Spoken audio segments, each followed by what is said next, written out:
خليني اسالك، لو اختفت السوشيال ميديا سنه كامله تفتكر كام علاقه في حياتك هتفضل؟ احنا بقينا نعيش الحياه بالشكل اللي يتشاف مش بالشكل خالص اللي بيتعاش. مش بنروح المكان عشان ننبسط، بنروح عشان يتصور. مش بنطلب الاكل عشان ناكله، احنا بنطلبه عشان ننزله ستوري. وده اللي بيخلينا ساعات ممكن نقعد نختار من المنيو الاكل اللي شكله حلو مش اللي طعمه حلو بالنسبه لنا.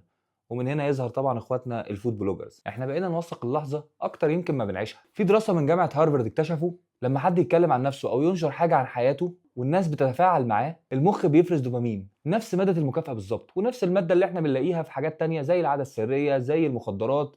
حاجه مكافاه للمخ بتعيشه لحظه نشوه كده. يعني اللايك مش مجرد لايك، ده احساس تقدير فوري. انت مش فرحان خالص بالصوره، انت فرحان انك حسيت انك مرئي، ان الناس شايفاك على السوشيال ميديا وبتتفاعل مع وجودك موجود معاهم.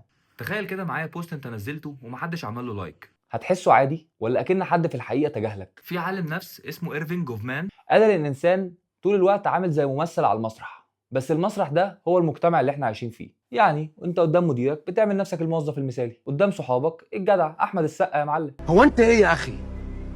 هو انت ازاي جدع كده؟ مجرة جدعنة، كوكب جدعنة، ده انت اجدع من السقا يا اخي. قدام اهلك بتبقى الابن المطيع. عشان كده احنا مش شخص واحد، احنا شخصيات جوانا بنشغلها على حسب الجمهور والناس اللي احنا قاعدين معاهم. انت مش منافق، انت بتحاول تقبل من الناس.